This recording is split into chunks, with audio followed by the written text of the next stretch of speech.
Qarıya denə, qəssab gəlmişdi. Bir gün içindələr.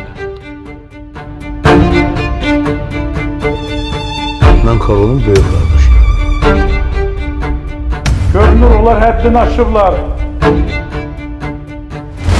Xanım arxasında gizlənmək kişiyə yaraşmır.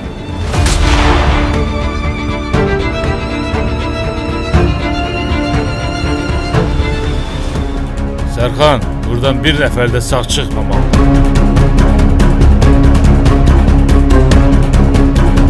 Sağlıqlı problemləri olsa da çox təhlükəli adam. Karol mənə 13 il borcludur. Kimləri sorğuluyor? Əfqanistana göndərdiyiniz yüklər yoldan qayıdıb.